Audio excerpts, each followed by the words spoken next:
Morning, Namaste members. Let us begin with today's one-day seminar on tax audit.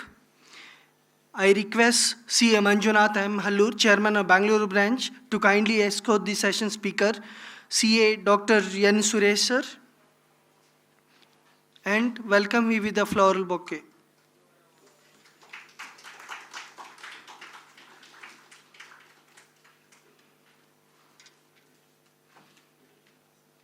Thank you, Chairman sir. I request Kavita madam to come on to dais.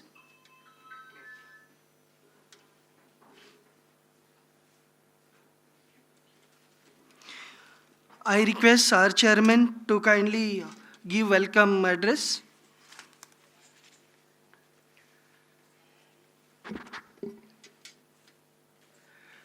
Good morning, everyone. Distinguished speakers for today's one-day seminar, my dear colleagues in Managing Committee and esteemed members, a warm welcome to you all. It gives me great pleasure to welcome you all today for today's one-day seminar on tax audit, organized to enrich our understanding of key professional areas. I know this was supposed to be conducted during August and September, but because of technical issues, we couldn't. And we couldn't be done away with not doing this, so thus we are doing it. We are privileged to have with us three distinguished speakers for the day. Our first speaker is none other than CA Dr. N. Suresh sir, who will share insights on interesting issues in taxation and audit of charitable institutes and religious trusts. CA Naveen Khariwal sir, who will give us clause by clause through the tax audit forms, and CA Deepak Chopra ji would be enlightening us on legal issues related to these aspects. We look forward to a day of valuable learning and meaningful discussions. Once again, a warm welcome. Without taking much of everybody's time, let's begin the session. Thank you so much. Now it's time for inauguration of the seminar. Now I request dignitary on the dais and the MC member for lighting of the lamp.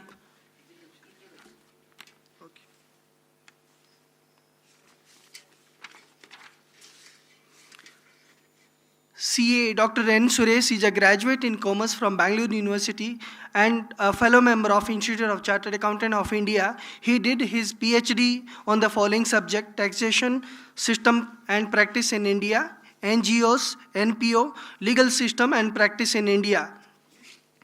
He is a prolific writer and authoritative speaker. He has presented several papers and gave lecture at seminar and conference conducted by a professional bodies, study circle, various branches of ICAI, Committee of Cooperative and NPO sectors. He has dealt with complex issues on the trust matters. He actively participated in various public forums addressing the various issues and has been a visiting faculty at National Academy of Direct Tax, Nagpur, and DRTI, Bangalore and Chennai. He is also a vocalist in Carnatic music and specialized in KP astrology. With this, I welcome you, sir, for the today's seminar. Now let's go for inaugural church. I request our secretary, Tupa sir, to be on dais, please.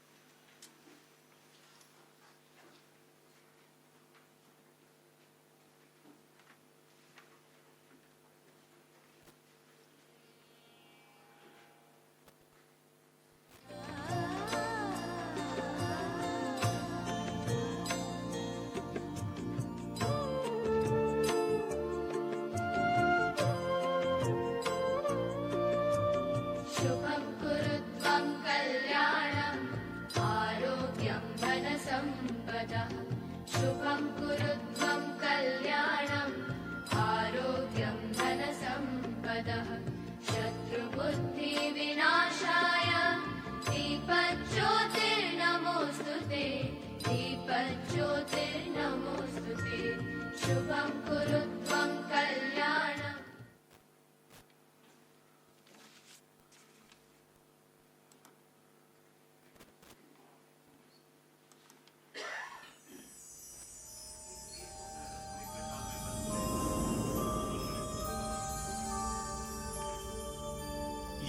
एष सुप्तेषु जाग्रति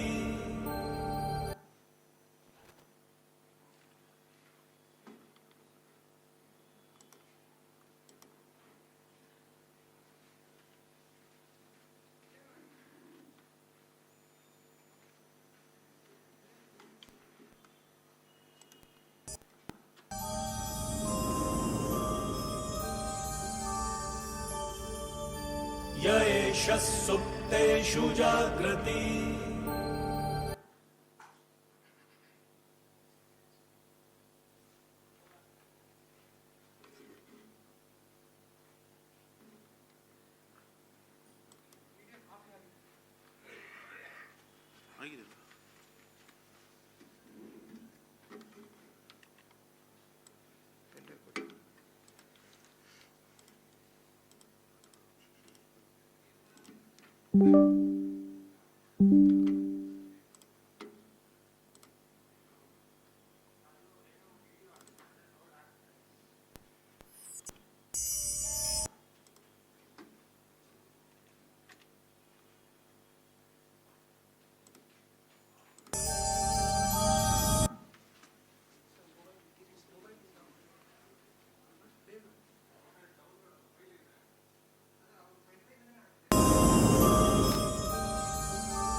ಮುಂಚೆ test ಮಾಡಬೇಕು. ಏನು ಮಾಡಿದ್ದೀರಾ?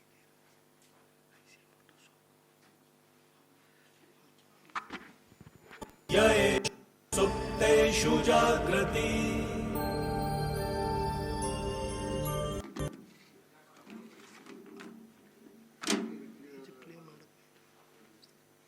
एष सुप्तेषु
य एष सुप्तेषु जाग्रति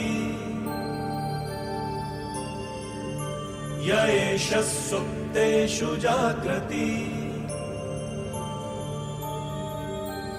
कामं कामं कामं कामपुरुषो पुरुषो निर्विमाणः निर्विमाणः तदेव शुक्रं तद्ब्रह्मा तदेवामृतमुच्यते तस्मिन् लोकः शतः सर्वे तदूनात्यपि कश्चन एतद्वैता एतद्वैता एतद्वैता एतद्वैता एतद्वैता एतद्वैता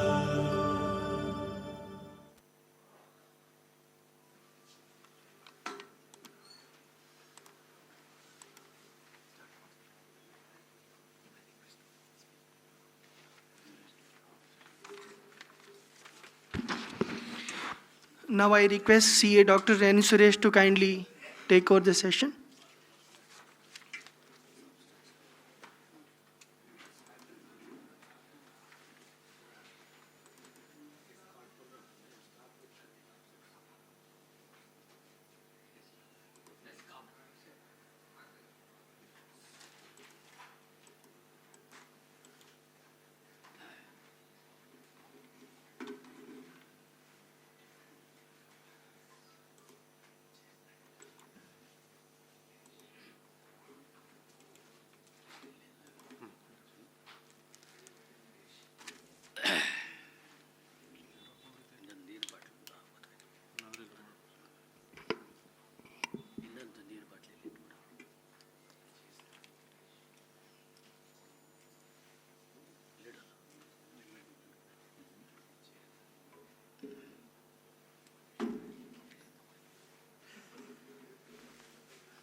Good morning, all of you.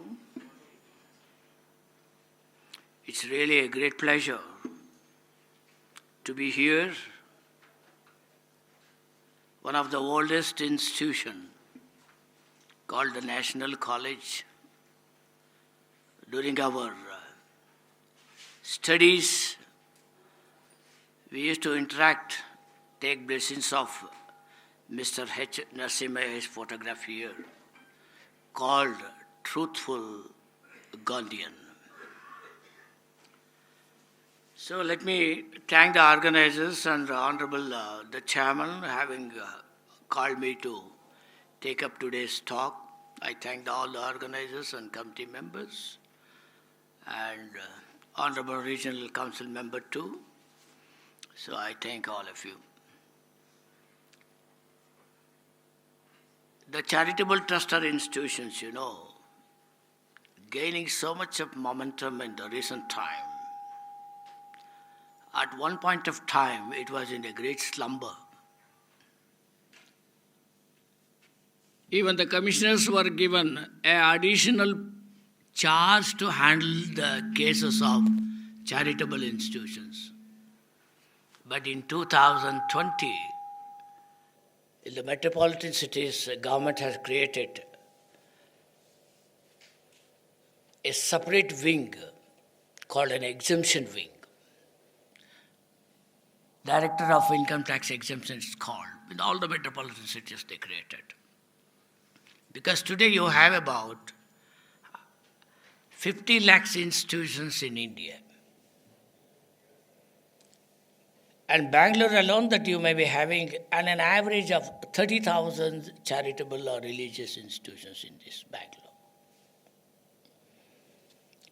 So day before yesterday I just checked.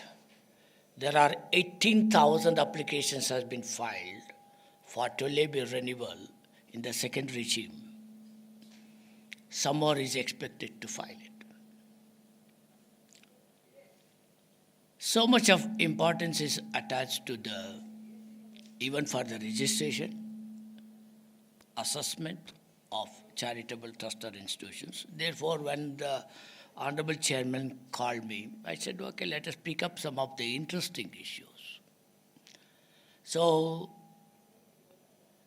what are the issues that we have? You have plenty of issues in day in, day out with regard to assessment of charitable trust. Given the time, I picked up some of the very few issues. During the question hours time, you may ask many more issues also. I'll try my best to give you a convincing answer on this matter. In fact, when I wrote the first edition of the book called Practical Approach to Charitable Trust or Institution in 2014, now it has run to the 11th edition. It consists of the entire provisions relating to the Income Tax Act. When I wrote first time, it came about 3,000 pages. Dealt with section 215, 11, 12, 13, 80G, 1023. See, these are the provisions. It went up to such a massive size. Then publisher asked me, sir, if it is the size of the book, difficult to convince the buyers to buy this book, reduce the volume of the size of the book. Then we have changed the fonts and all. Finally, it came about to 2,200 pages. Then some of them raised, when I was addressing the various forums, said that book is a commentary book, but we need for quick answer, can you suggest something to do? Then I picked up an interest. I wrote a book, Interesting Issues on Charitable Trust. When originally I wrote, it was 2,500 questions. Now I have captured about 4,000 questions. So each questions have been answered in a 2 lanes or 3 lanes answers. If you have an issue, if you refer, you will get an answer. Only to facilitate for the members and those in practice to help them. Now we will move on to the subject,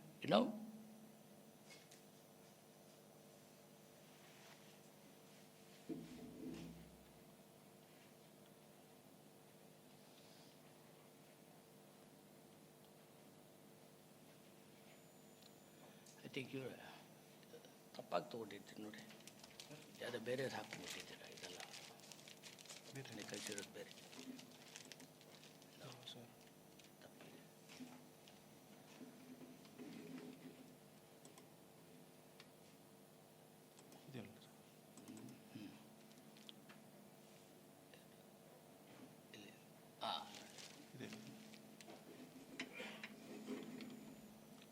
So now let me give you the backdrop of the few changes made by the Finance Act, because it has a ramification on the renewal of the registration also. In 2025, 3 changes made by the Finance Act 2025. And these changes are very welcoming and favorable changes with regard to charitable or religious trust or institution. Firstly, that the extension of the registration, 12AB, has been extended from 5 to 10 years. If you go back to the history of this registration of 12A, earlier it was called, once the certificate has been given, then the tenure of the validity of the registration was infinite until the registration was cancelled. Then in 1998, further changes was made. Then in the new regime when they have brought in 2021, in line with the Foreign Contribution Regulation Act of 2010, where there is a specification that the tenure of the registration will hold good only for 5 years, similarly has been brought over to the Income Tax Act in 12A, 1AC, 1 and other provisions of 12AB. So every 5 years you have to knock the door of the Commissioner of Income Tax for granting the renewal of registrations. As I have already reiterated, around 50 lakhs institutions in the country. And every 5 years, if all the 50 lakhs institutions rush to this, what happens? Do they have the infrastructure to dispose it? What is the justification they do? Okay, you file application. What value addition do you get from them? What is it? And small institutions will have unwanted cost and a kind of an harassment to them. So therefore, this has been brought before the Ministry of Finance in various forums in 2024 also. Then they thought, okay, let's do some justification. Give them those small institutions or medium institutions where the gross revenue is less than 5 crores for the year in which they make an application or preceding year, then extension should be given for 10 years. At least once in 10 years that they can come back. They need not come back once in 5 years. Those large institutions where the gross receipt far exceeds 5 crores of rupees, they can come under the purview of the 5 years. This was a very welcoming. But when this will be operative, because many of them have poured me various questions on this, because this act came into force from 1st of April 2025. Then those who have already been given the registration, where their gross receipt for March 25 is less than 5 crores, March 24 less than 5 crores, should they presume that extension has been granted? Then this question came up. Then it was the reading of the sentence framed in this changes made that only after you make an application, then the Commissioner of Income Tax will take a due caution on this. Then he will certify for 10 years. You can't presume yourself on that. But anyway, this is a most welcoming changes made. Then with regard to this specified violation, see, earlier what they have brought in, a specified violation has been brought in explanation 4 to section 12AB. And one of the clauses contained in that, if when the application filed is incomplete, merely because it is incomplete, then on the basis of that, it falls within the meaning of specified violation, Because it is a specified violation, registration can be cancelled. It was very dangerous because today if you look at the applications, 12AB, when you go for renewal, the massive information, and one of the area is that land, immobile properties of a land and building, that you have to furnish it in terms of the square meter, in terms of the square feet. Assuming that where the temple which has been existing from the 1300 or 12th century, where do you have these data? Therefore, these changes made because the practical difficulties that may be exposed to, even if the information furnished is incorrect or incomplete, just because of that, application will not be rejected or it will be treated as a specified violation. Then there is a changes with regard to specified person in section 13.3, because section 13.3 talks about the specified person. So there they have made a change, person, suppose you are a trustee and you have a relative, and relative of that person also comes under section 13.3. That means it is so elastic in nature. So therefore now they have made it, the expression person has been deleted. Therefore, those categories which has been specified under 13.3 will only come under the purview of the specified person. Now we move on to this definition of charitable purposes. This is very important. Most of you are well aware of this, but the point which I am emphasizing is the understanding the nitty-gritties of each element of the charitable purpose as defined is very, very important. See, now you have relief of the poor, education, medical relief, and then you have a yoga, advancement of general public utility, and then preservation of environment. Now the expression yoga was brought in by the Finance Act 2014. Until then, yoga was considered as a religious, not as a charitable. There's a wonderful judgment which we have argued before the Bangalore Tribunal way back in 2007 and 8.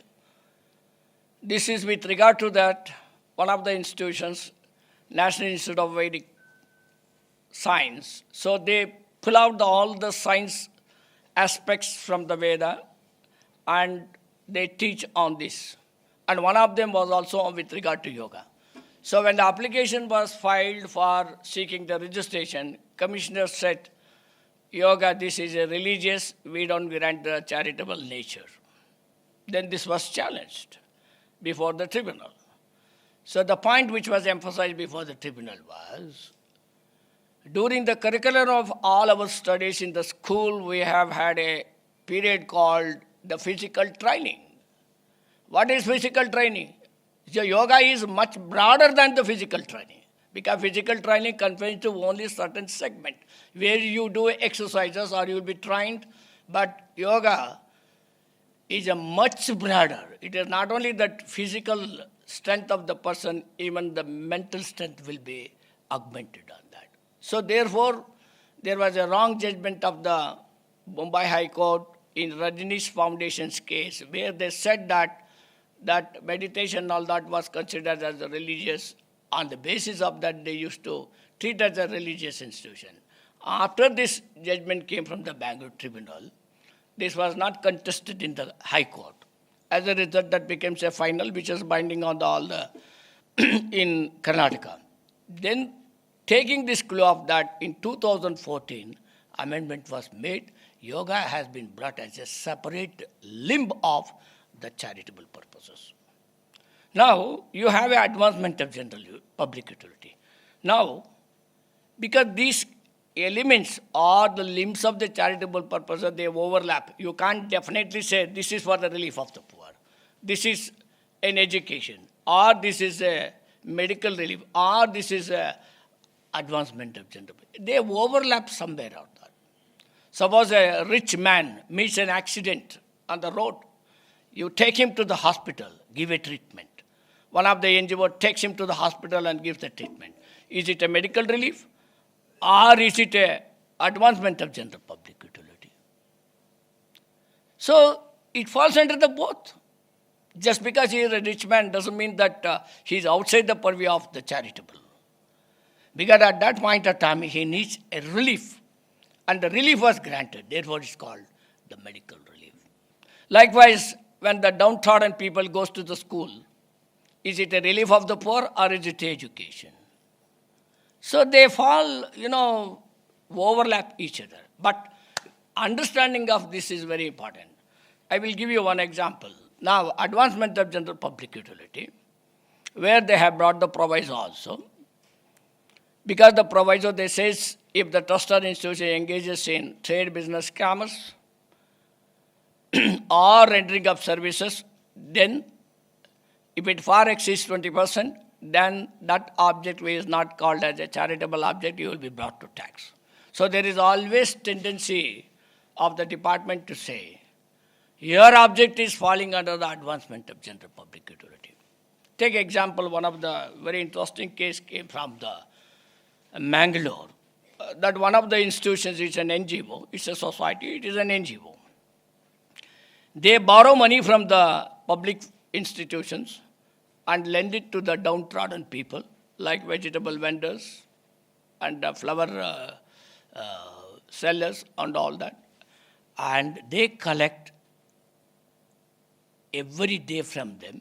They charge an interest. If when the borrowing interest is about 6%, they charge about 12% to these people.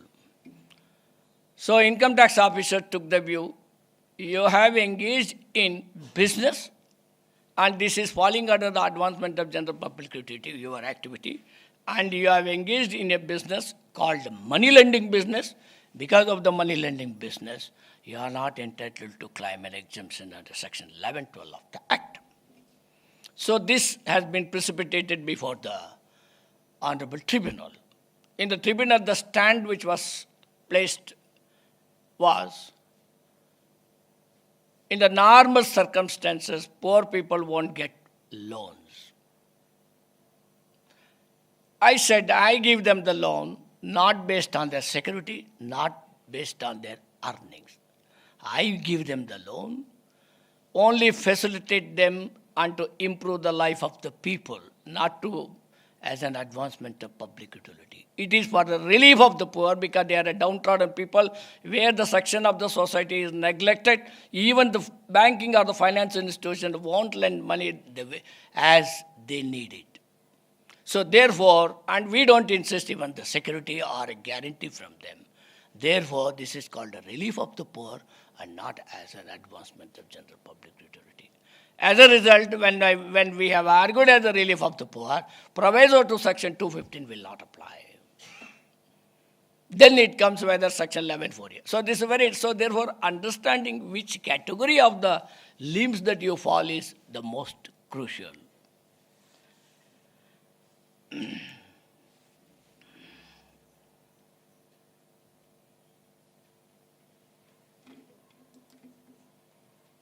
Then conditions of applicability of section 11. This is called as a primary conditions. Or you can call it as a mandatory conditions. Unless these mandatory conditions are satisfied, the exemption under section 1112 will not apply. So which are those mandatory conditions? The mandatory conditions are, firstly, section 12A 1A called registration of trust or institution. Unless a trust or institutions are registered under section 12A 1, they are not entitled to claim exemption under section 11 and 12. This is a primary condition.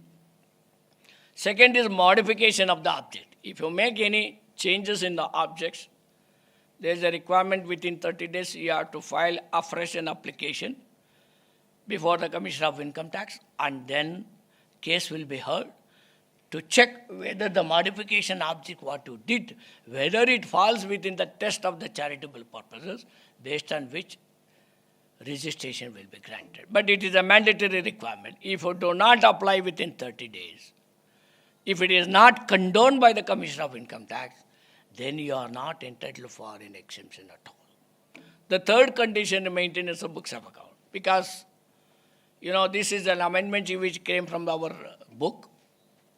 We have raised the point long ago in case of charitable trust or religious institution, there was no prescription of the books of account.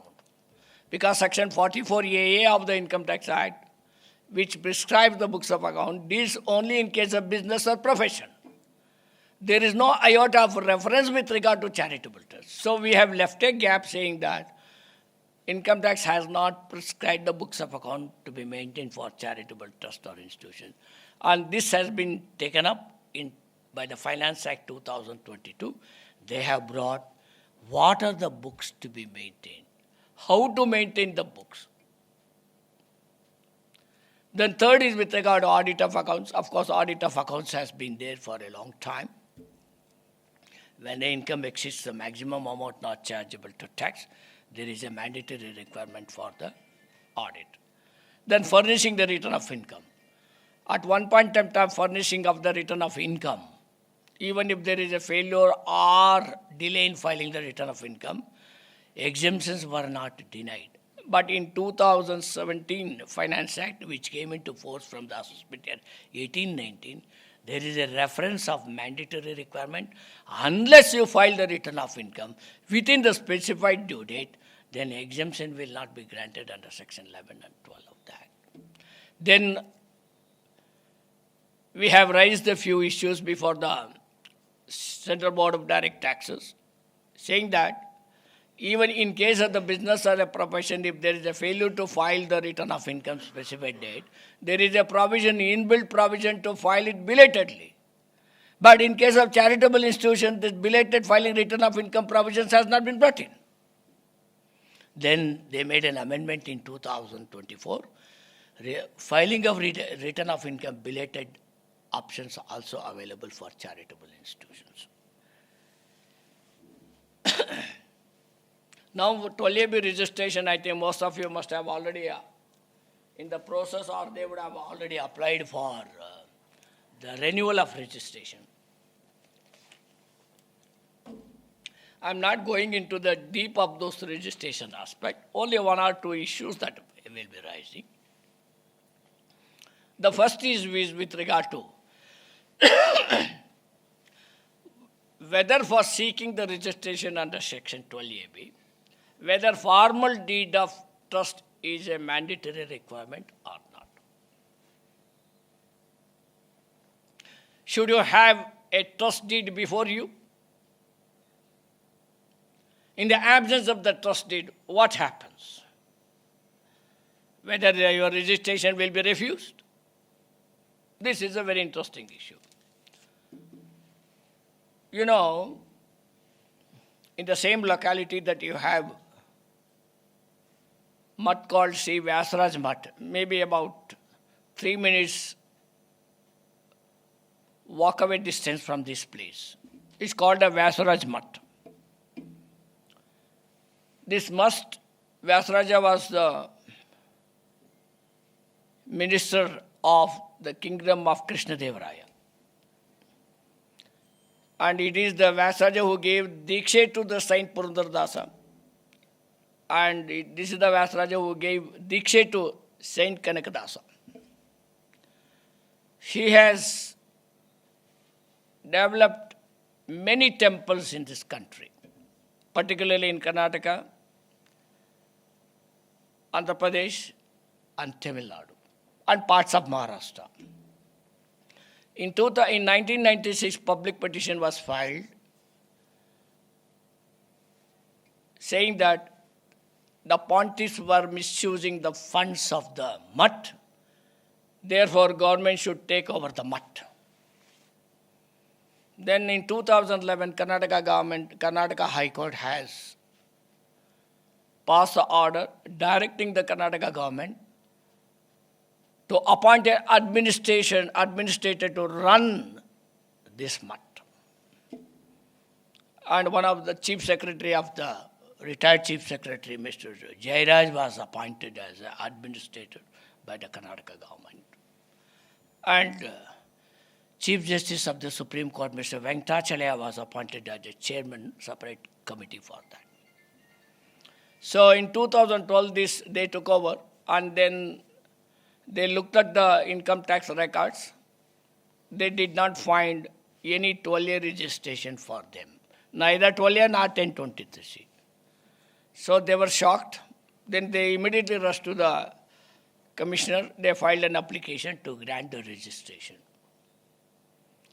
Whereas the commissioner said, where is your trust deed? They said, we don't have a trust deed.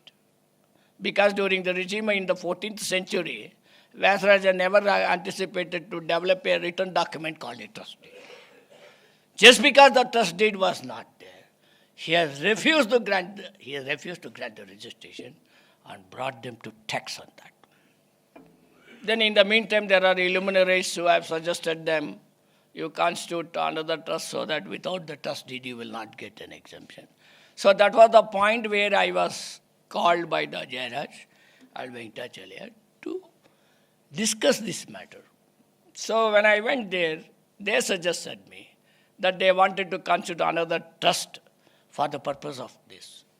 Then Mr. Jairaj asked me, can we do so? I said, I'm sorry, you have no right to do so.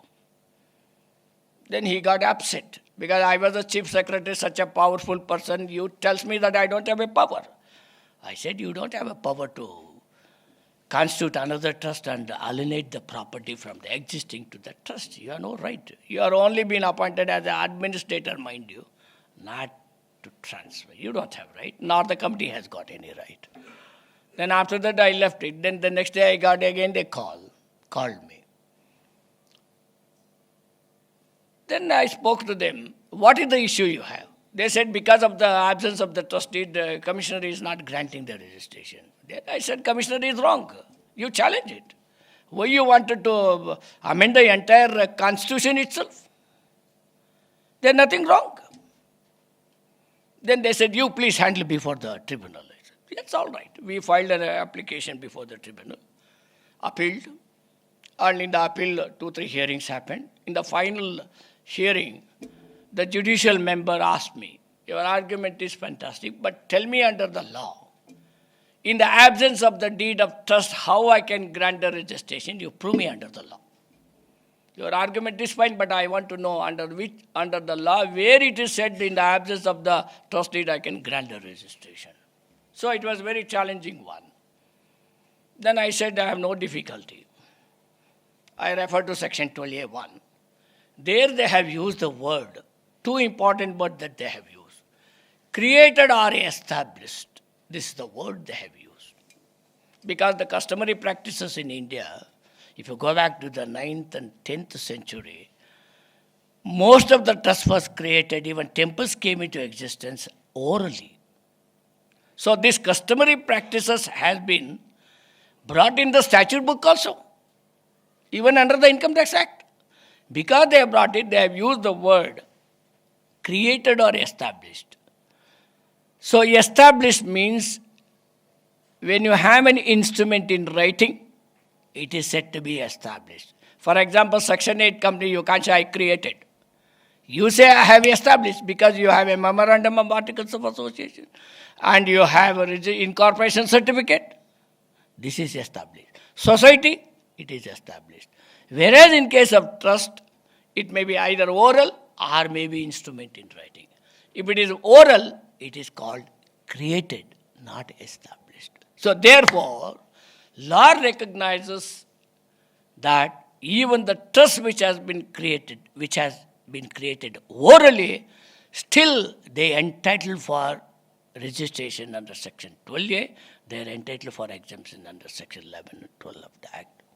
Unfortunately, our sense prevailed, they granted the registration and exemptions were allowed. So like this, there are 48,000 temples, and this was not challenged in the High Court also. So 48,000 temples got the benefit out of this judgment, which is beneficial to everyone.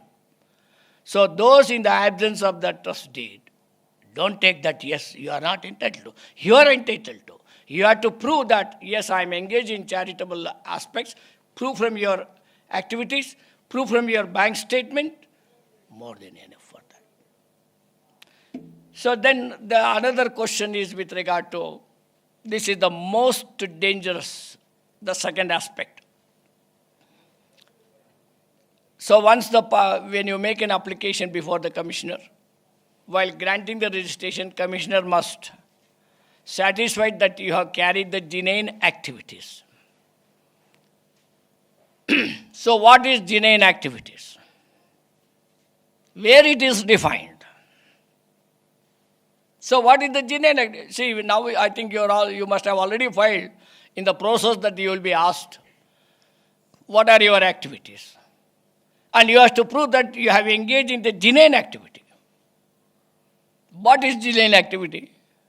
In the normal, as a man of ordinary prudence, if you ask him, the meaning of genuine activities means activity not opposed to the public, activity within the objects of my trust. If I do it, it is called genuine activities.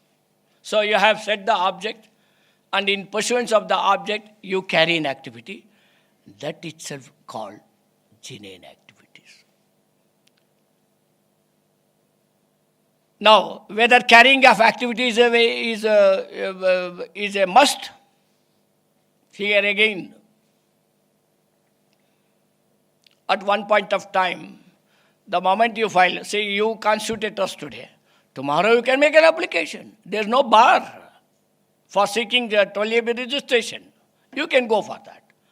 The moment you file this application, in less than 2 months or 3 months, you get registration certificate or you may be called for producing the documents. Just because of 2-3 months, you might not have carried out the activities. Does it mean that you are not eligible to registration? So there, the two schools of thought. The one school of thought said, carrying of the activities is not a must for a startup institutions.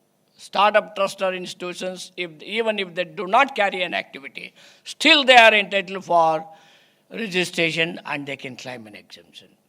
And those who have been in existence for over the years, then they have to prove that they have carried out the genuine activities or not. This is the one.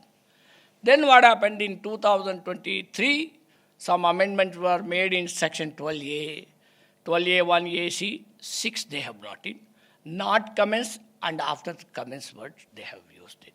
But they have brought it in a different context. Even today, you refer to section 12AB. In section 12AB, what was stated is that commissioner should satisfy whether they have carried out the genuine activities. So this is only a satisfaction for the commissioner. Oh, you have carried out genuine activities or not. If you have not done any activities, most of the time commissioner says, because I have not got an opportunity to examine whether the associate has carried out the activity, therefore I am not satisfied with it, I will refuse to grant the registration. But that's not the spirit. The activities, when you have not commenced the activities, or you have just started the activities, even if the commissioner is not able to penetrate into the genuineness of the activities, but they should be satisfied with my objects of the trust or institution. On the basis of that, they may say whether I have a genuine object to carry on my activities. There are very important judgment came from the Supreme Court, Anand Social Institution, and recently one more, just about 2 months back, one more judgment of the Supreme Court came. Consistently, the Supreme Court said, notwithstanding the changes made by the Finance Act 2023, most of the tribunals in the other parts, like in the Ahmedabad Tribunal, Chennai Tribunal, and Mumbai, they followed the judgment of this Supreme Court, even the law which was amended after 2023. In other words, to say, merely not carrying an activity is not a bar. Because Section 12AB does not specifically say that if you are not carrying the activity, power is vested with the CAT to reject the application. That specific expression has not been built in Section 12AB.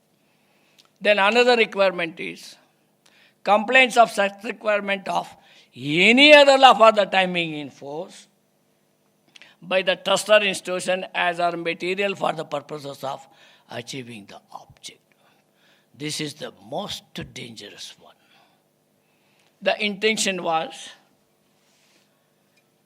you have to satisfy whether have you complied with any other law for the time being in force.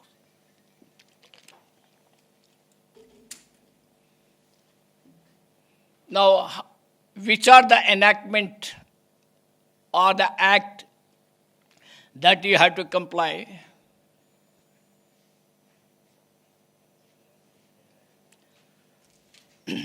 You know the why this changes they have been brought in by the Finance Act 2019. In 2006, there was a Women Entrepreneurship Trust. They have received about $1,000 as a foreign contribution. They deposited this money into their bank account, and in the income and expenditure they have shown separately this as a foreign contribution. So they made an application before the Commissioner of Income Tax. Then Commissioner did ask them, do you have a FCRA registration? Because you received a foreign contribution, do you have a FCRA registration? They said, I'm sorry, we are not aware of FCRA. Some donor came and gave $1,000, we deposited. Then he told them, we will lodge a complaint with the FCRA authorities. Or you withdraw the application. Then they got puzzled. They don't know what to do with regard to that. Then they came and asked us what to do. We said, don't withdraw the application. Then matter was pursued before the commissioner. So commissioner, I said, why are you worrying about the FCRA Act? You worry about the Income Tax Act. What are the powers vested with you under Section 12AA only that you should look into that? Why are you going beyond the requirement of the law? If it were to be intended that you have to examine any other law, then they would have worded. That has not been given. The power is not for you to examine the other enactment of the Act. Therefore, it is not your powers to exercise on this. Even if you say that FCRA registration, there is a condonation provision, we will approach the FCRA authorities when the time forces in. Then this matter was taken up before the tribunal. He refused to grant the registration. Matter was taken up before the appeal. In the appeal also they have agreed, yes, because the power is not vested with the commissioner to go into the other aspects of the enactment to satisfy the genuine activities. So therefore, that becomes a land. In 2019, these decisions has been brought in. They said, Commissioner has power to examine whether you satisfy any other law for the time being in force. Any other law for the time being in force for attaining the objects of the trust. Now most of the commissioners, they have either half read or not read. They say, have you been granted the safety measures? Like a fire and other permissions, have you got it? And have you got the building approved? What commissioner has to do with that? And in fact, in one time it was so absurd to think, one of the commissioners was asking me, even if the traffic violation could be one of the reasons for this refusal. How shameful is that to think about it? The intentions are clear. To achieve the objects of the trust, if you do not comply with that, then power is dead. Say, for example, you know in India how many acts are there? There are 738 enactments in the country. Which enactment will apply to you? How many of you know about it? It is impossible to conceive an idea about that. So therefore, the true intentions of this change is made. Suppose you are registered under Society Act. You have to be bound by the Societies Act. You cannot violate the provisions of the Societies Act. Suppose you have violated where the drastic action was taken and by virtue of which your registration has been cancelled, you never appealed, and as a result it becomes the final. As a result of that, it dents achieving the objects of the trust that need to be considered. Like Section 8 company. But in case of the trust in Karnataka whole region, we don't have any specific enactment. Like FCRA Act, you have to comply, if you are registered, you have to comply with the FCRA Act. If you do not comply with the FCRA Act, as a result that your registration has been cancelled, based on that cancellation, Commissioner has got power to cancel your registration or refuse to grant the registration. So intentions are clear. The fundamental law which affects in achieving the objects of the trust alone to be considered for these purposes. Probably in the due course, in the educational hospital, you will come across asking by the department saying that safety measures, building plan, all those weather requirements has been complied with. So anyway, during the question hour time, you people can ask me as many questions on this. Then apply the proviso to section 215. You know, this was the provision which was brought in by the Finance Act 2008. So this Finance Act has brought in a proviso to section 215, which says, if a trusted institution engages in trade business commerce or rendering of services in the nature of trade business commerce, either for a fee, then in the pursuant of the object of the advancement of general public utility, then will be regarded as non-charitable objects. So first initially they gave 10 lakhs, then went up to 25 lakhs, then 2016 law was amended, 20% they have given out of the total gross proceeds. If on this activity, if it is less than 20%, nothing to be worried. If it far exceeds 20%, then you lose an exemption. So now, once this provision applies, then section 1112 exemption will not apply because it is provided in section 13 within bracket 8. So this applies only for the object of advancement of general public utility. Suppose you are engaged in education, this proviso will not apply. If you are in medical, this proviso will not apply.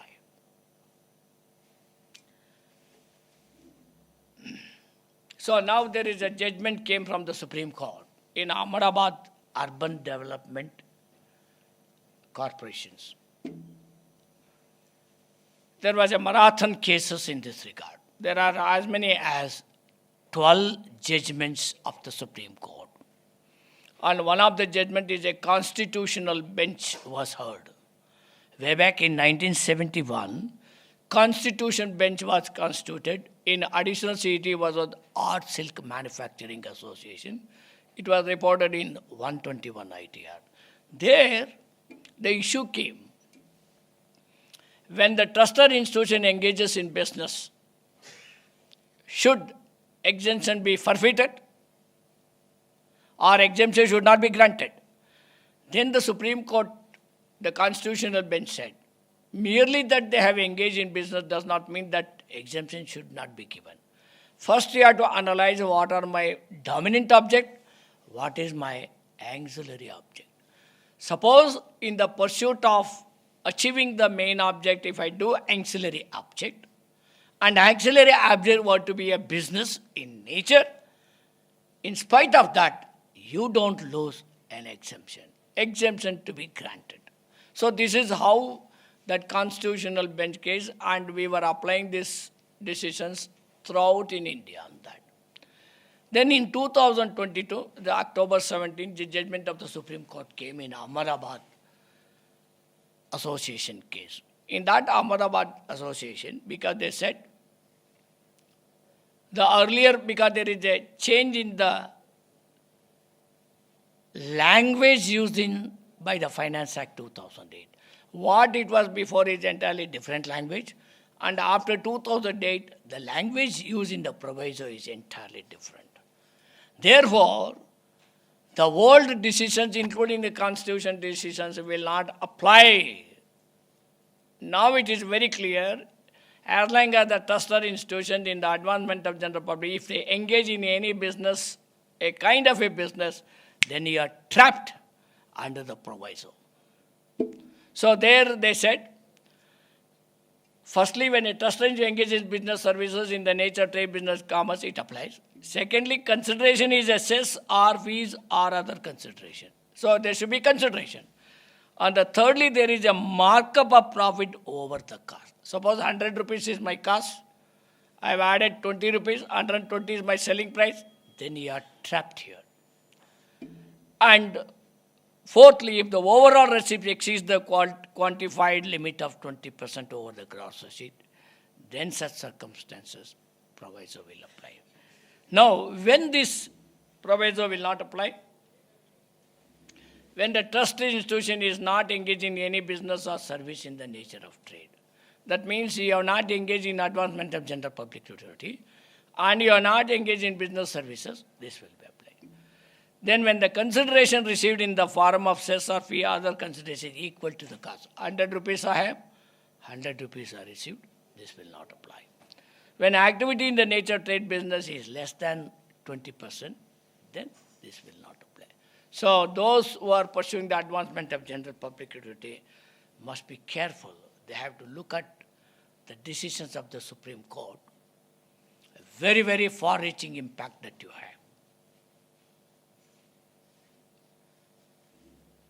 have. Then comes the accumulation of income. What is accumulation and why the accumulation provision applies? You know, the charitable or religious institution,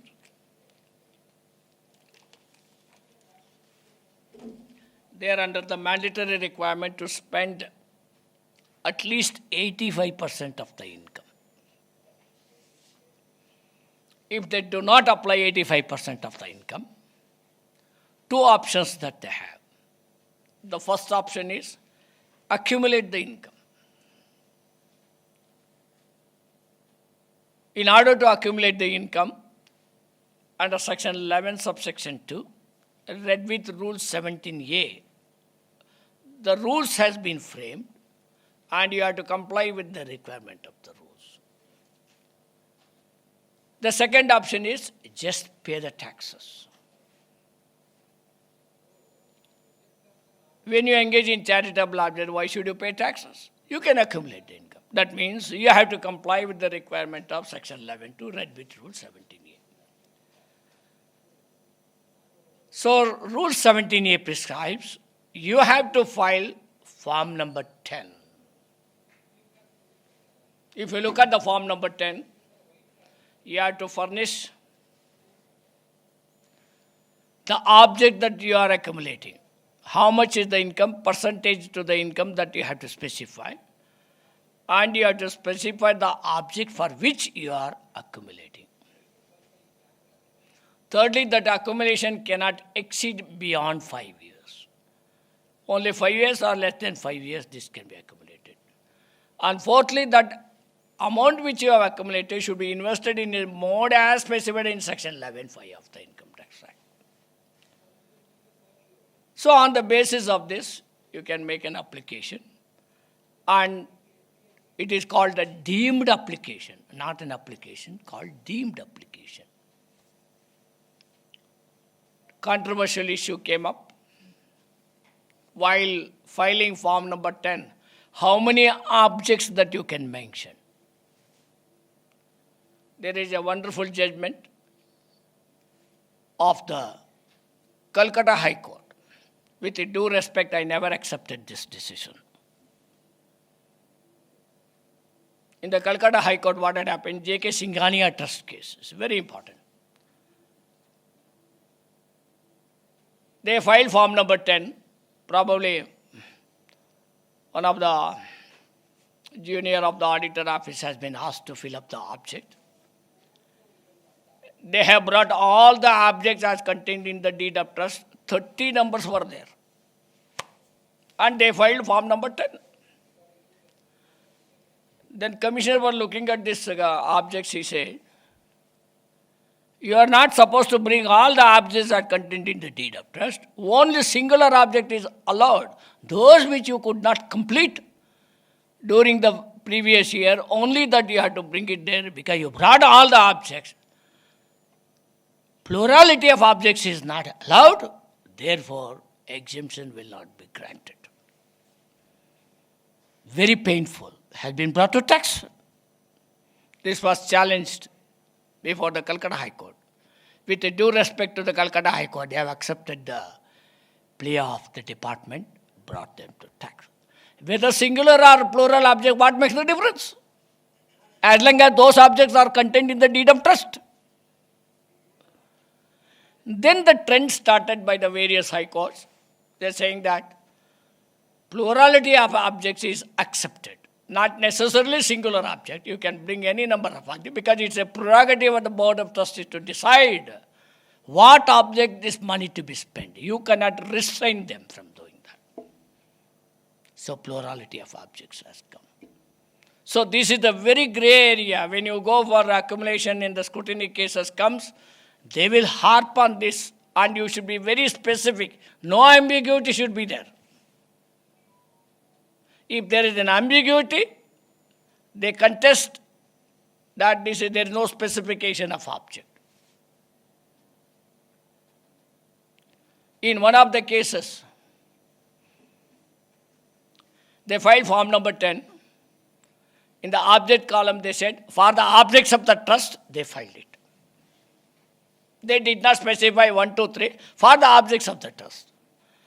And there were, and CFO and all that are very learned.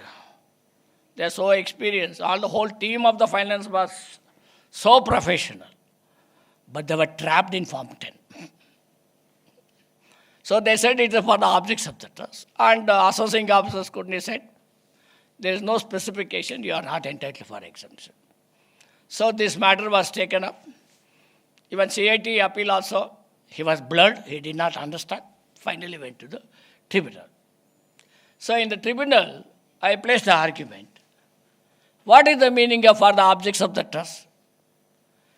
It is those objects which are contained in the deed of trust. See, now plurality of objects are accepted all over India. All the courts have recently accepted. Instead of me specifying 1, 2, 3, 4, for simplicity I said for the object of the trust. If there is any problem in that? Because my constitution is objects which are contained in the deed of trust. Then I said, just don't go with only the object, what is specified in form number 10. You must go with the collaborative evidences, like the board resolution. Let us see what the board resolution says. There they specified the object. Then I said, under this, you cannot deny an exemption to do that. Similarly, one more case came up. There it is even more pettier. They say for the future objects of the trust. Forget about the object. They made a reference to the future objects of the trust. Fortunately or unfortunately, we have to defend the client. So what is the future object? There I have no place to argue what is the future objects. Then I said, you don't take up only Form 10, go with the collaborative, at least collaborative evidences of board resolutions supported this or the object. We could escape. But you should be very careful in specifying the object. Because now they are, in fact, in one of the, when the principal CIT and the CBDT member came in 2022, it was on November 10th, in CR building, meeting was organized. At the instance of the CIT, I was asked to have discussions with them.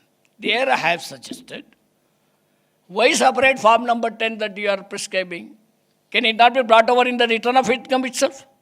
In the ITR, they can provide in ITR 7, one column can be provided. The income accumulated, the object your income accumulated, and the mode of investment, and there ends the matter.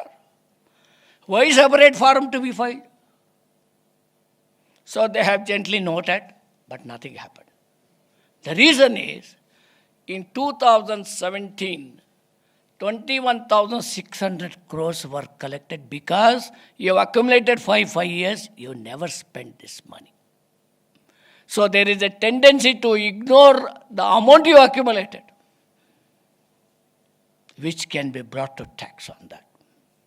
Then another requirement is that when you file form number 10, you have to invest in a specified mode as required under section 11(5) of the Act. Now, there are two forms are there. form number 9A and form number 10. When you use form number 9A, when you use form number 10, both are distinguishable. Form number 10 applies when you receive the income but not applied. Form number 9A applies, you showed it that you have not received the income. In such circumstances, form number 9. Suppose you are following the accrual system. You show income as on accrual basis. But you never received the money. Because you have to spend the money. Unless you receive the money, you can't be able to spend the money. In such circumstances, form 9A to be applied. Then another important aspect is, which is not understandable. Probably you people must be knowing it. You must have understood, you can educate me also as well. What is the due date for filing the audit report? 30th September. Normally, now it is anyway 31st of October. When you have to file a return of income? Normal circumstances, 31st October. Now, form number 10 you have to file on or before 31st of August. See, audit will be concluded in September. Return will be filed in October. But form number 10 you have to file in August. What is the logic? Unless you audit, how will you know how much there is a deficit of 85%? What is the logic of this? It is ununderstandable. Now, based on the unaudited figures that you will file form number 10, question comes, after the audit there is a change in figures. What happens? Anyway, I have a separate slides to talk about it. Okay. Now, maintenance of books of account, as I said earlier, it was simply thought that they will prescribe the maintenance of books of account only. But when the rules came in, CBDT has prescribed the rules for maintenance of books of account. It is so voluminous. It is so voluminous. Not only that you have to preserve the books documents to be maintained, you have to separate records to be maintained for income, application, accumulation, investment, specified person, and you have to maintain the records also. Books of account and records. How many years? Under the rule, 10 years you have to maintain. What about for the business or profession? How many years? 7 years? 6 years? Whereas in case of charitable trust, 10 years you have to maintain. Because we have a privileged category. The exemptions who are claiming is so privileged, they have to maintain for 10 years. Now, in the Form 10B, there is a specific requirement for auditors to state, 10B, 10BB both, whether proper books of account maintained. There is only column yes or no. The moment it yes, you say, all requirements of 17AA has been complied with. So therefore, when you said yes, it means all is well, books of account is fantastic, they maintain in accordance with the rules 17AA.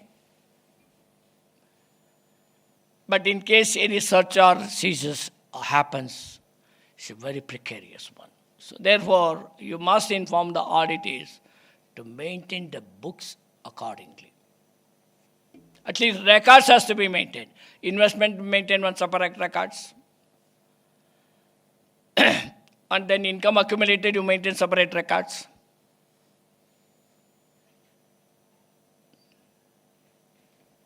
And business undertaking, you have to maintain separate records. Business incidental, you have to maintain the separate records.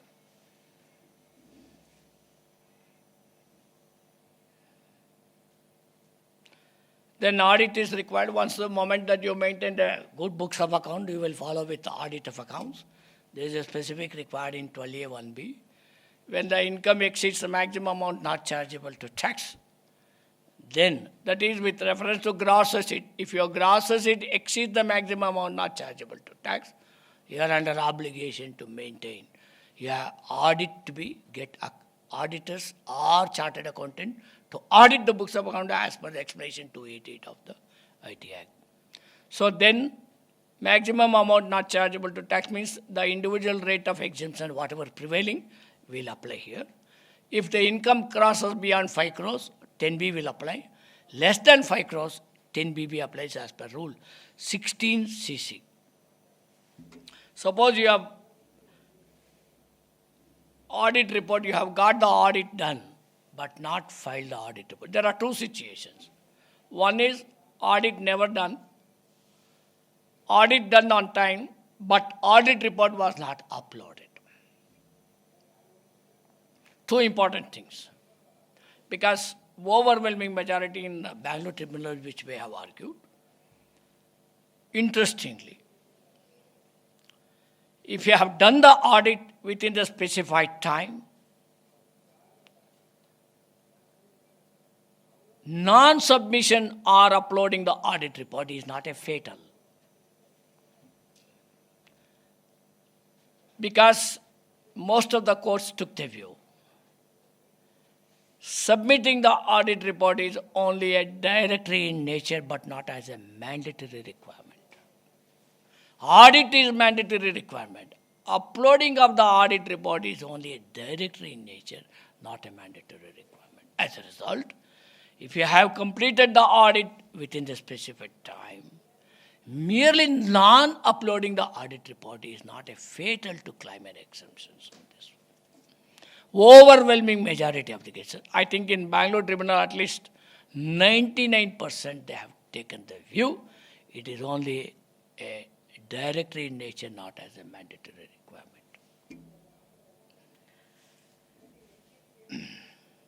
Delay in filing the audit report, as I said, it is only a directory, not in this. Now, business, I have already spoken about that. Let me move on to the incidental business.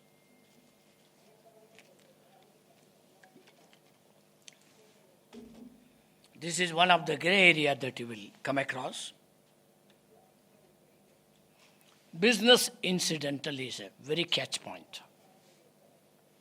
There are two aspects. One as a business incidental. Business incidental, the governing provision is section 11 within bracket 4A of the Income Tax Act.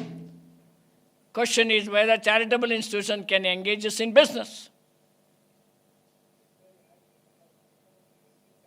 This is more perplexed issue. Because section 11.4 deals with business. If the property is vested in the trust as a business, then section 11.4 will apply. Suppose you carry an activity incidental to the attainment of main object is called business incidental. Section 11.4A will apply. If you go to the history of various decisions of the court, business incidental is an accepted mode. One of the presumption is that when you carry a business incidental, that means you are carrying the business only to augment the resources or the income of the trust to achieve the objects of the trust. So therefore, this is permitted. Two conditions that you have to satisfy. One is, you have to maintain separate books of account. Secondly, the income of the business incidental, net surplus should be plowed back to charity.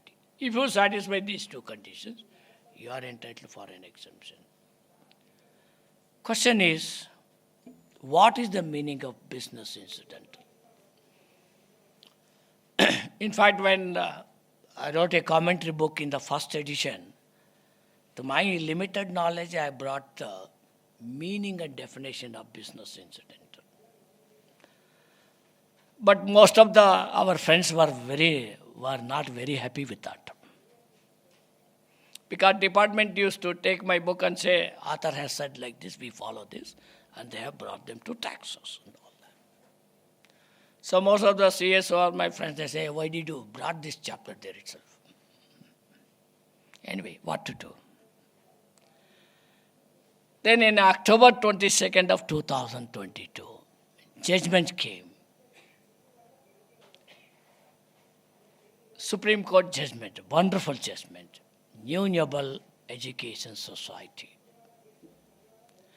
There, one of the areas that they have discussed was with regard to business incidental.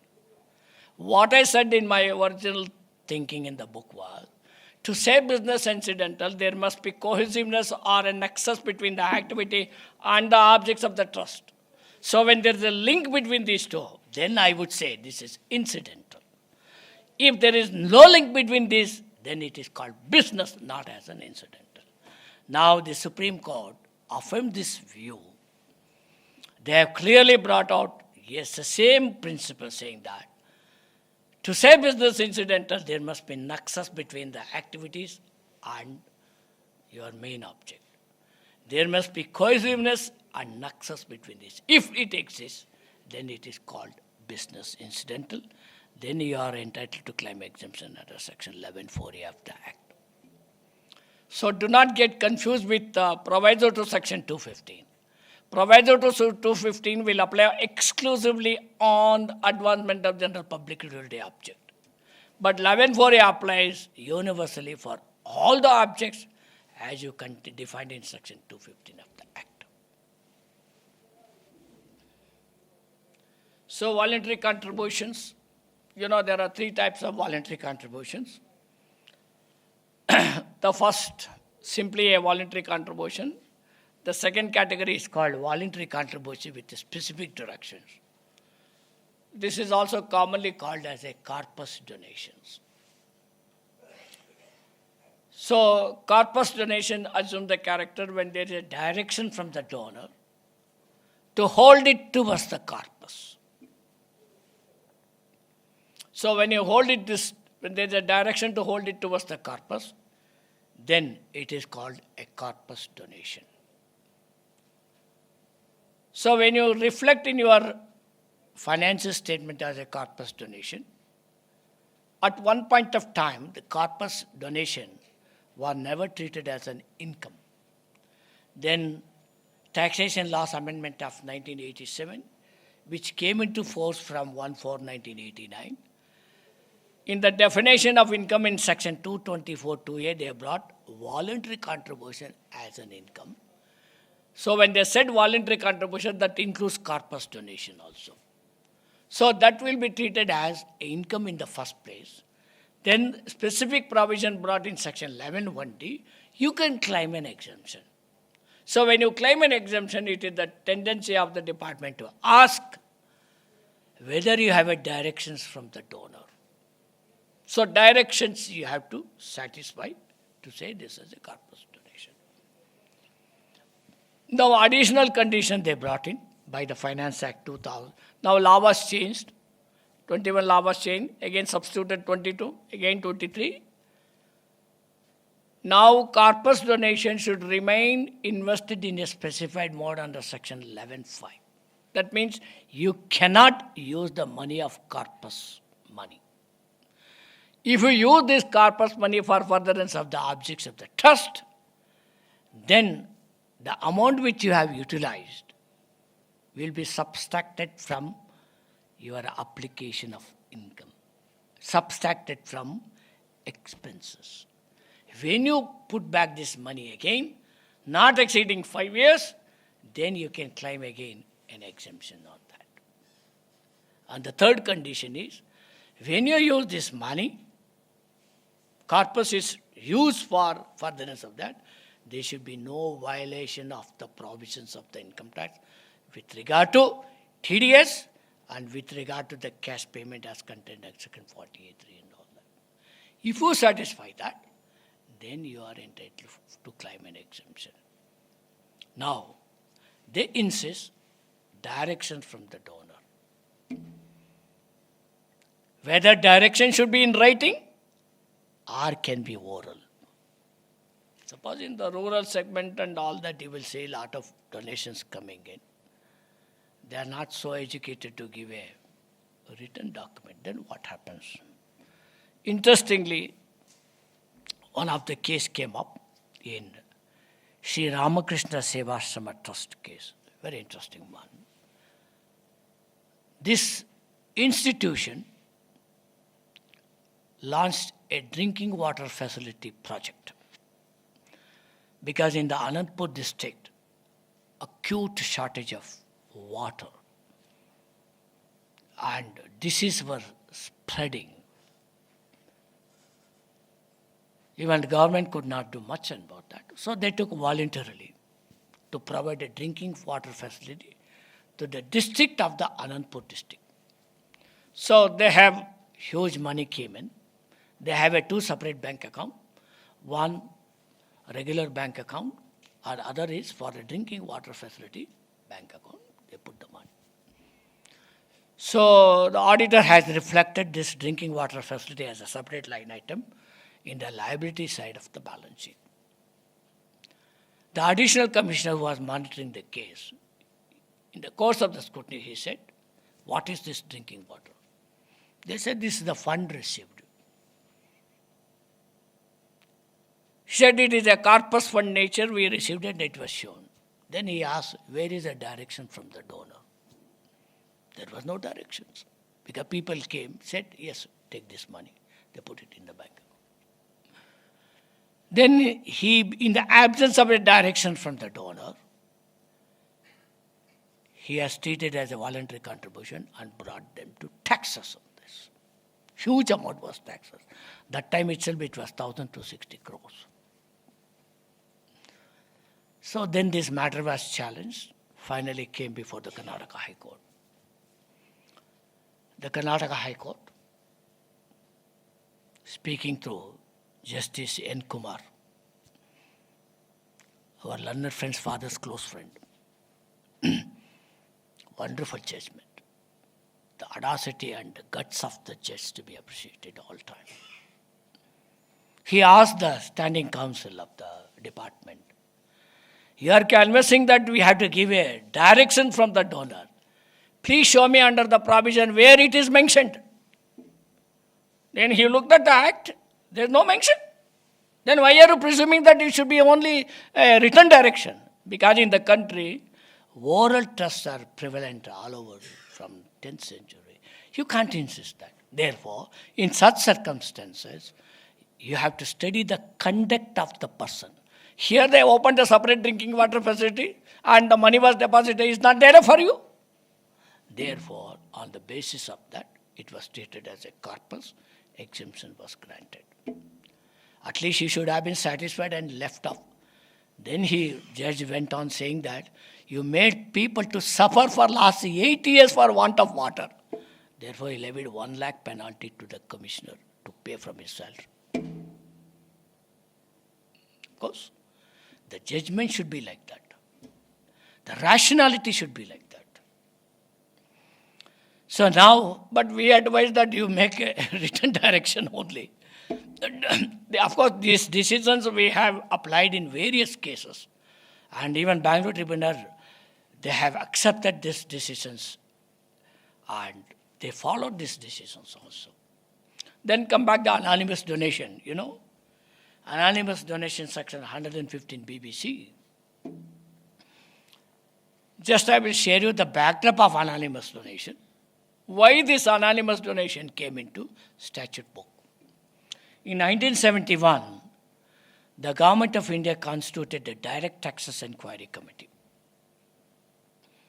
called Chalaya Committee, Vanchu Committee it was called, Vanchu Committee. Vanchu was the Judge of the Supreme Court. They constituted the committee. One of the requirements of the area to be looked into is, because of the black money prevailing parallel economy, they wanted to know how to mitigate the black money. This Vanchu Committee or Direct Taxes Inquiry Committee submitted the report in 1972.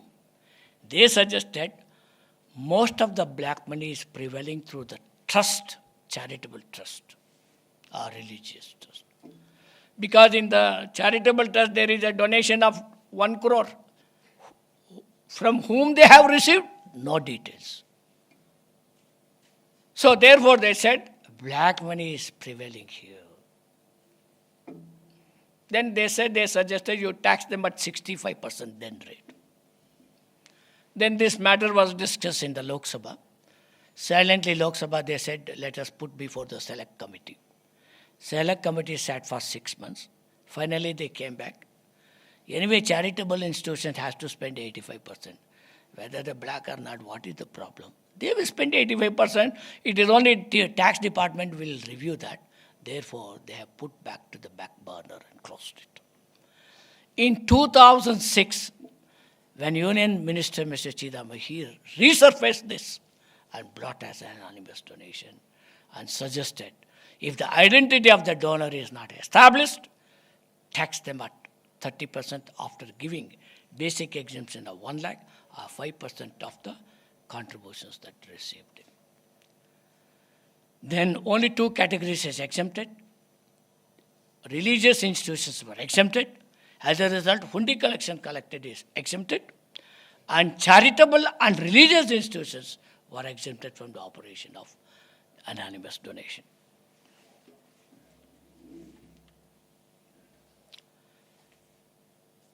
Now, I think this is only academic interest. I think time is running very short. Now, loan borrowed and applied. What happens? Suppose you are constructing a building for the school. You borrowed 5 crores. The time you complete the building is 3rd year elapsed. And your income starts generating from the 4th year. What is the position? The law they have brought in, when the loan borrowed and applied will not be allowed as an application. Suppose 5 crores you brought it and 5 crores you created asset. This 5 crores asset what you created will not be allowed as an application. Only the repayment of debt, the time in which you repay the debt will be allowed as an application. In case of institutions like education, hospital, where huge investment to be made, and this repayment should be made within 5 years. For example, I start saying that you're building a huge building, 3 years it takes it, your repayment starts from the year 1, you have no income, and the year 4th that you generate income, after 5 years it lapses. You cannot claim. Whether 3 years, 5 years, what makes the difference? As long as you repay the debt. It is illogical to think about it. And most of the big institutions, they are suffering, where they made a huge capital deployed. Out of the borrowings, they are suffering. There is an outflow. Big chunk of the money goes out of that, but they can't show this as an expense.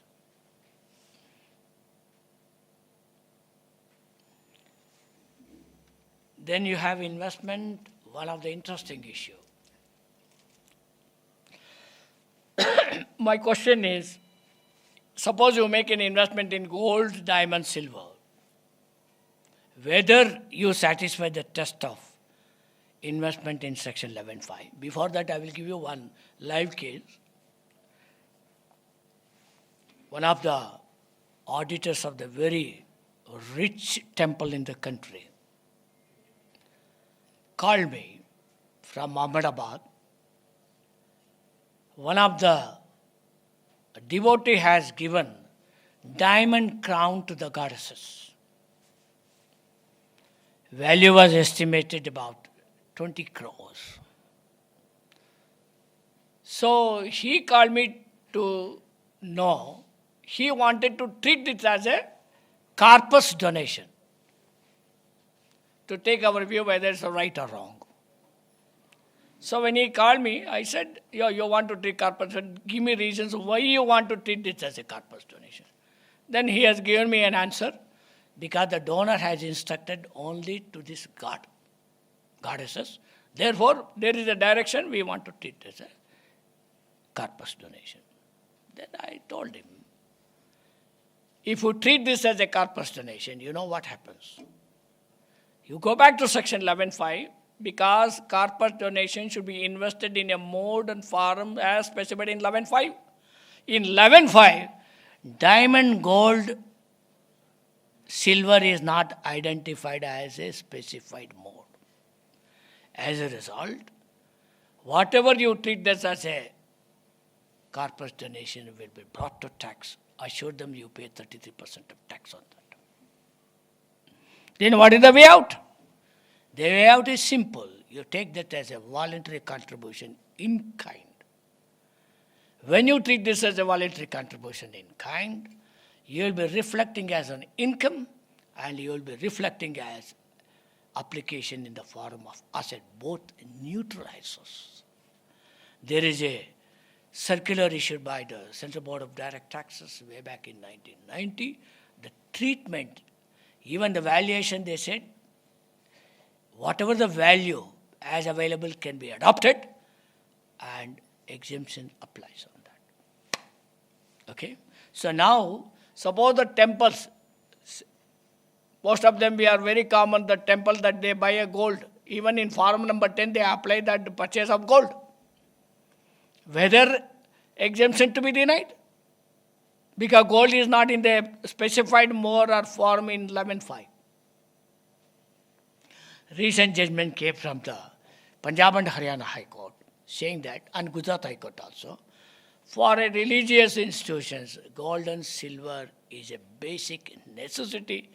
Therefore, even if they buy not reflected in 11.5 as a specified mode, but they are entitled for an exemption. And they told the CBD to take cognizance of this.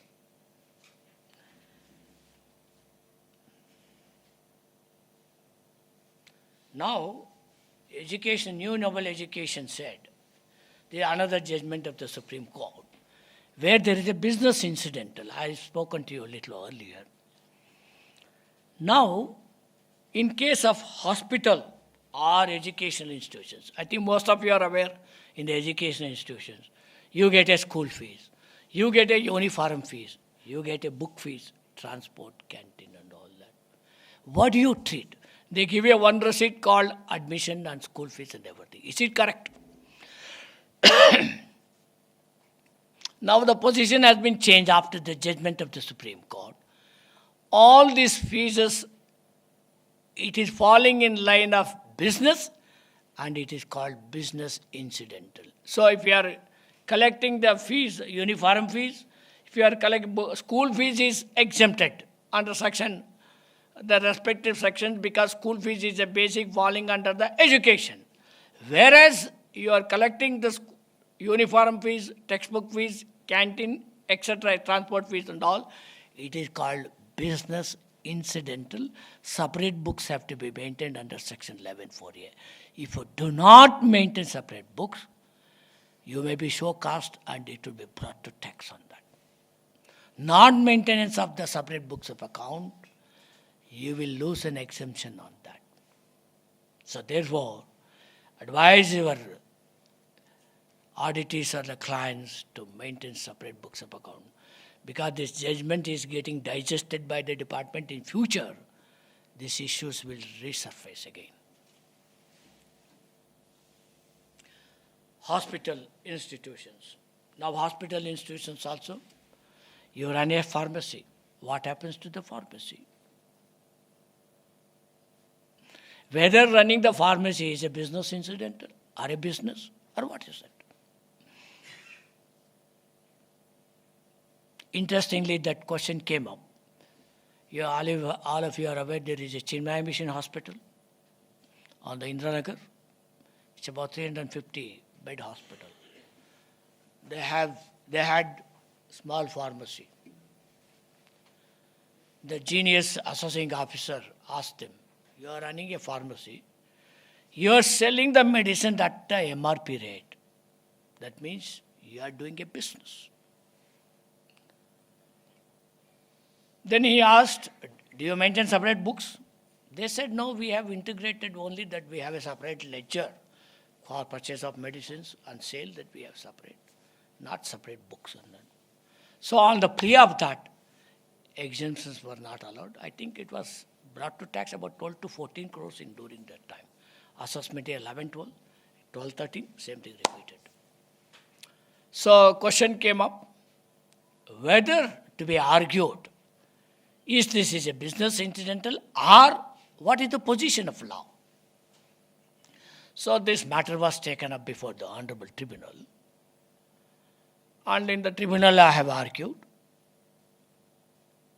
running a pharmacy for a hospital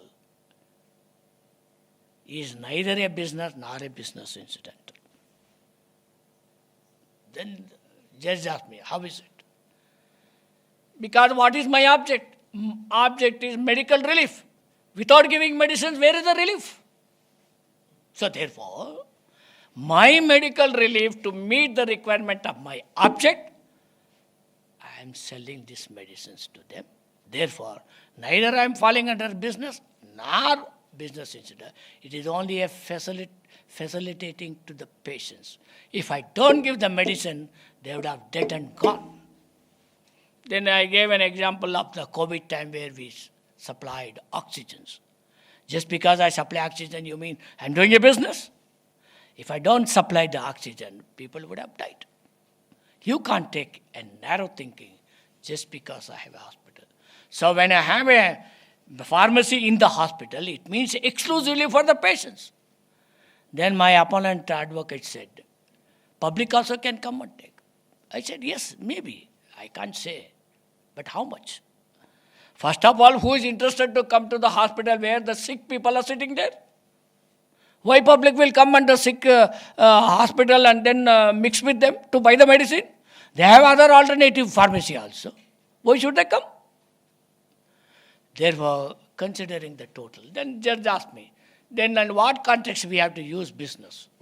Our business. I said, business you can use it. Suppose I am a hospital. I open pharmacy everywhere. Maybe in Jayanagar, maybe in Baswantgudi, or maybe in Vasant Nagar.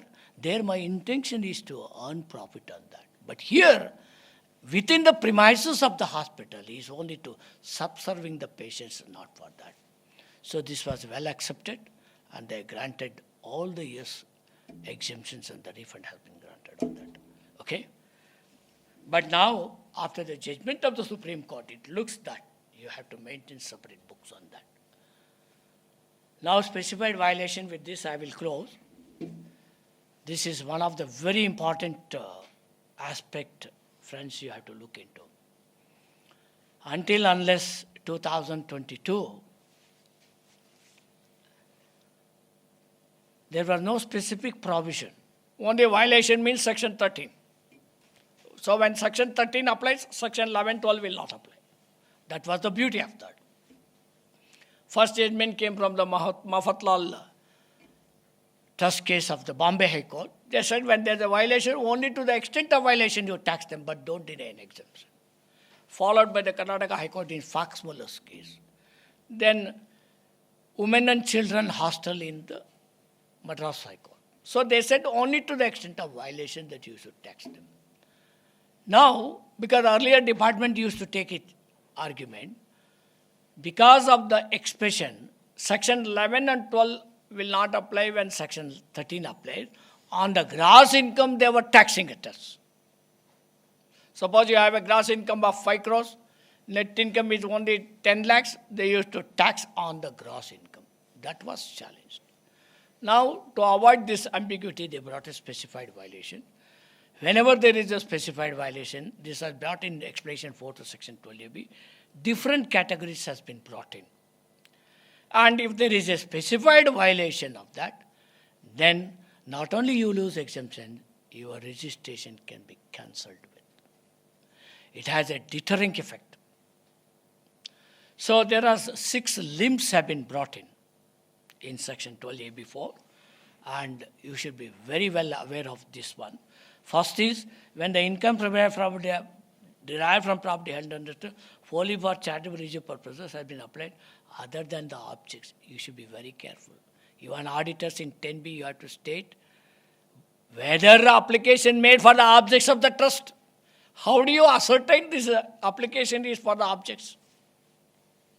How, as an auditor, you satisfy the amount spent is for the objects? So onerous lies with the auditors also when they sign Form 10B.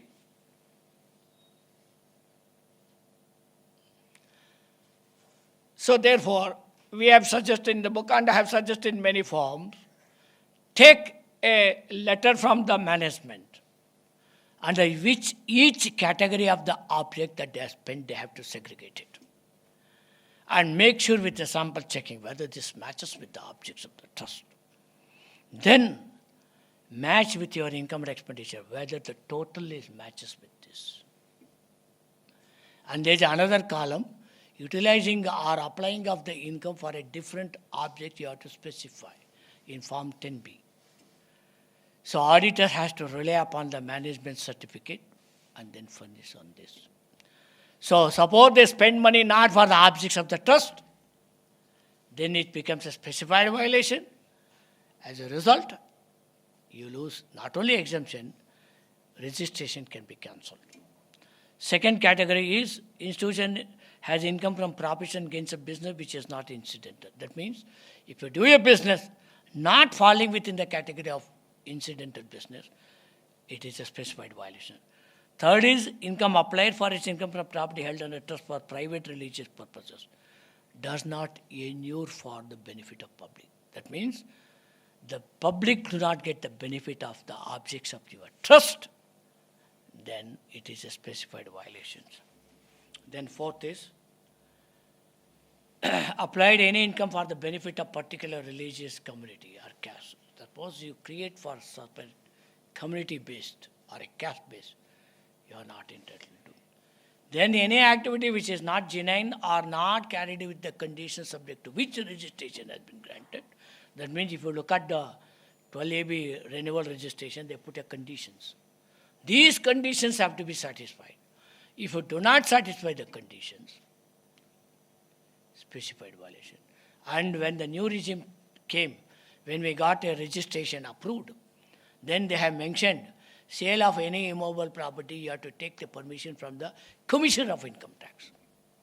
We have taken a drastic, with the department, CBT also we wrote a letter. Why we should take the permission from the Commissioner of Income Tax to sell the property? After all, who is it to be approached for this? It is the prerogative of the Board of Trustees as per the objects and as per the rules framed in the Board of Trustees to decide what they have to do. Why should we go to the Principal Commissioner? Whereas in other state there is a specific enactment. Gujarat Charities Act you have, Tamil Nadu Charities you have, then Telangana Charities Act you have, where there is a Charity Commissioner, where you have to take the Charity Commissioner's permission, but not when there is no separate law here going further. Then subsequently in 2023, this was deleted by way of circular. This is not required for the purpose of that. Then trust has not complied with the requirement of any other law. I think I have already discussed. Now I think time is up now. I will leave at this moment. Now there is any penalty class last I will leave. So now when there is a violations of section 13, when you do not comply with the requirement, then levying a penalty has been brought by the Finance Act 2023 and 271 AAE will apply.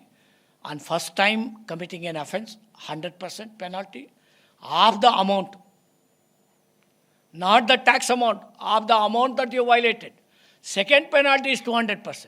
Now most of the time when the first penalty is detected, you have already crossed 2 years. Then second penalty would have also applied simultaneously.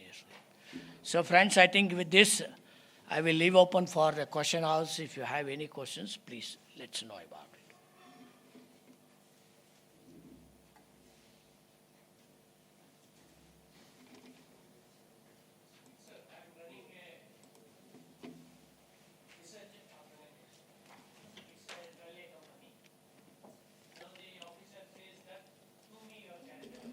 Pardon?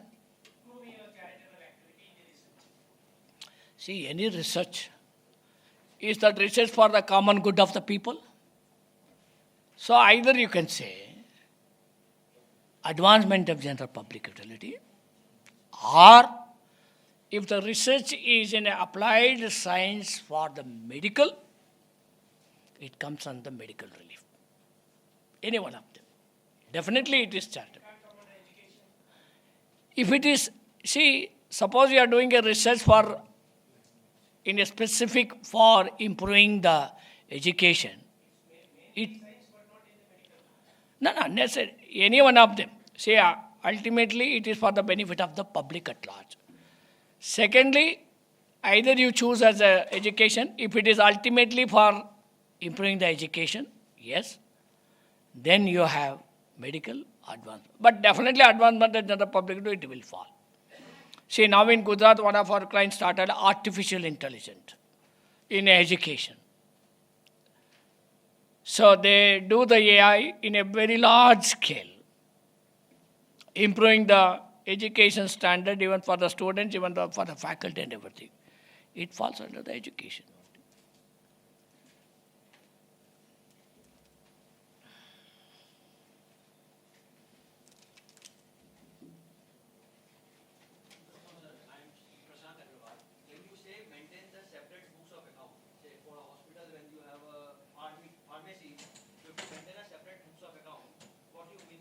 Separate books means dedicated books.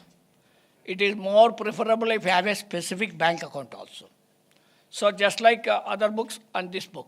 So when the assessing officer demands to produce these books of account or give a narration of the ledger account, it must emerge from these separate books. There is a requirement. Non-maintenance of the books of separate books of account, as per the Delhi judgment of the Delhi High Court, you are not entitled for exemptions. Separate books. Even in the books of account, what they maintain in Rule 17AA, they say separate books for business incidental. Not mixing with the other one.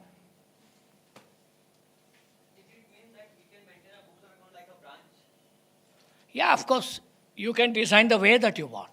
Substance of the matter is clear, that you have a separate bank account and transactions are explainable.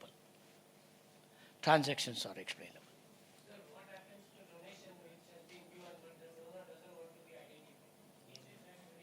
Let it not be identified. What's the problem? Hello. The only thing is that payment received is through the banking channel or in the form of cash. If it is in the form of routing through the bank from one bank to another bank, it cannot be treated as anonymous donation. Anonymous donation will apply basically in the form of cash movement. Now, by and large, it's only digital because somebody they don't want it. That's why even in Form 10B, those reported in Form 10BD you have to disclose separately. Those not in Form 10BD you have to show it separately. But ultimately, the assessing officer to be explained, from whom did you receive? Correct? But those giving money not to be identified, very rare.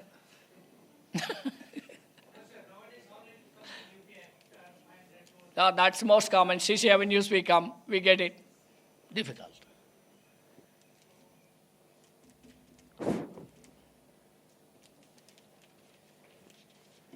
Sir, this taxes which gets paid on these anonymous donations. Little louder, please. The taxes which gets paid on these anonymous donations, can I take it as an No, application of I'm funds? sorry, I did not understand anything, please. Sorry. Sir, these anonymous donations we have to offer for taxes, right? And when I pay the taxes, can I take it as an application of funds or should I No. let it go? See, you can't take a dual benefit, no. Yeah. Suppose you got anonymous donation 5 crores. You pay taxes on that. Then you cannot be penalized again. Now you have money left with you. Assuming that you have left money. 5 crores you got, you pay 30% of taxes. Maybe assuming for a while 1.5 crores you paid. 3.5 crores is the bank balance lying in your account. Now whether 3.5 crores, if you use this money later for the objects of the trust, can this be treated as an application? My answer is yes. payment, after you pay the taxes, you are free person to do what. So like this, yesterday one of the principals said that I got a call when the 115 TD applies, when the institution has been taxed at 30%, what happens to the trust? Because there was some ambiguity in the mind. I said when I pay the taxes, I pay the 115 TD accretion taxes because either my registration has been cancelled or I convert this into a business forum or a different. I am not eligible as a charitable institution, charitable religious institution. So when I pay the taxes, the remaining assets in my hold, it becomes non-exempted assets, and future again I can apply for 12AB registration. I can continue to be so. So when I do that, again there is another cancellation happens. This asset will not be brought to tax again. Anyway, this requires little analysis. Now I don't have time. I will explain to you later on that. So, With respect to 115 TD, cancellation means cancellation by the authorities, right? Not by the... registration to be cancelled by the Commissioner of Income Tax. Assessing officer have no power. Only that registering authority can cancel the So registration. we apply for a application for renewal. If it is cancelled by applying with the wrong code, whether that is considered as cancellation? Yeah, no, there is a specific provision they brought. Now, refusing to grant the registration also contains that it can be deemed as a cancelled. So they specify in the annexure, registration rejection has been made and cancel the registration. The moment it is cancelled the registration, 115 TD can be applied.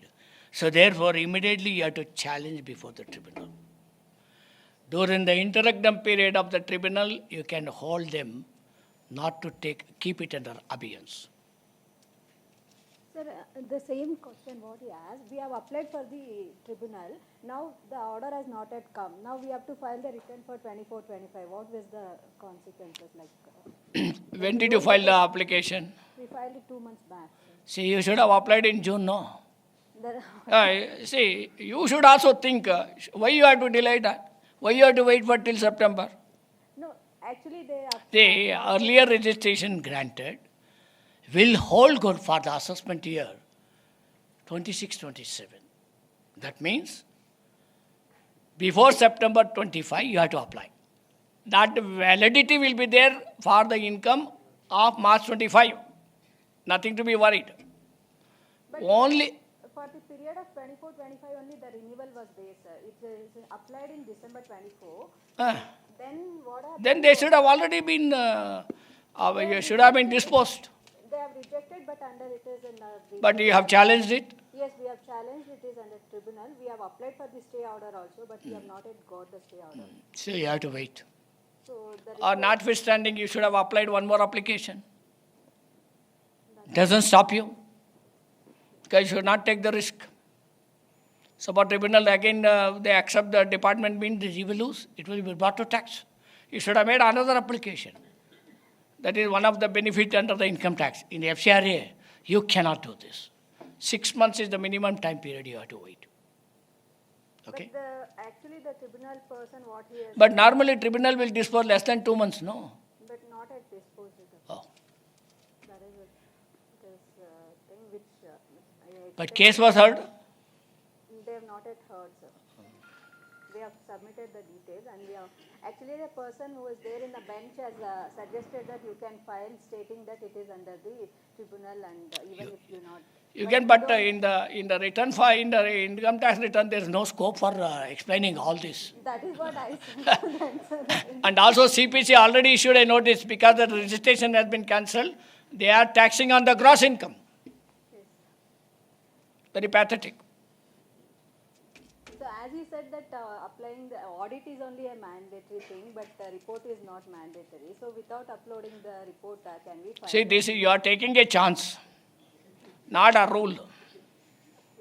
Because it requires your audit to be done, but in the course suppose there is a failure to do so, it can be challenged on this ground. But don't think that this is a guarantee. Nobody guarantees on that. Sir, what May I about sit the, over there, please? Thank you.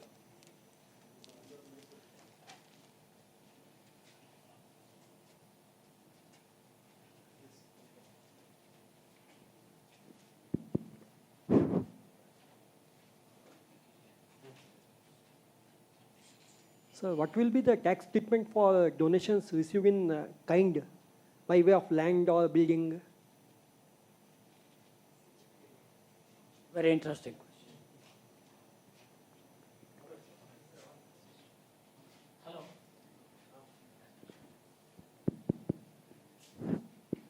So when the voluntary contribution in kind is received, two limbs of the issue that you have.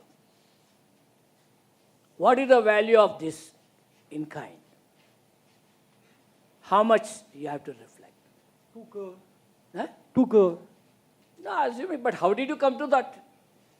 When I give you in kind, Present value is 2 crore, like. the present value, see, because when I give you land, I know the value. Why you should be worried about the value? Right? There are two ways of looking at this problem. Either you can take at the registrable value, where the stamp duty you paid as a voluntary contribution. But strictly speaking, even if it is a 1 rupee of that value, because in kind always goes with that. Even if the land and building, if you get it, even if you value the least of that, is accepted. Because principle is that to the extent you get the voluntary contribution in kind, shows as an income, equal amount shows an application. It neutralizes. No impact on that. No impact. Secondly, there is a circular issued by the Central Board of Direct Taxes in 1990, affirming the position that voluntary contribution in kind, like a gold, jewelry, furniture, etc., land and all that, whatever the value you adopt can be adopted, and to that extent, exemption to be granted. So there is no specific rule. In fact, I have in my commentary, I have also, from the institute, some of them I have excerpts that I have quoted. And most of the judgments of the court suggest there is no hard and fast rule in this regard. Thank you, sir. In one of the cases recently, 195,000 square feet of land was granted to one institution by another trust. The problem with the commissioner is, how did they get 195,000 in the city of Bangalore? His worry is much more than what is our worry. Then I said, nothing doing. I went to the tribunal, got it done. Because there's a rule. Can't do that. Thank you. Dear members, that was an insightful session on this subject, interesting issues in taxation of trust. And who else other than the experts in the subject than CA, Dr. N. Suresh ji, could have handled this in a better way? A big round of applause for that wonderful session, please. Thank you. On behalf of all the members present here and the Managing Committee member of Bangalore branch, I request C.A. Manjunath M. Hallur, the chairman of Bangalore branch, to kindly hand over a memento as a token of respect and gratitude. Thank you, Chairman, sir. Members, now we have a tea break for 15 minutes. After 15 minutes, our next section will start by C.A. Naveen Kariwalji. Thank you.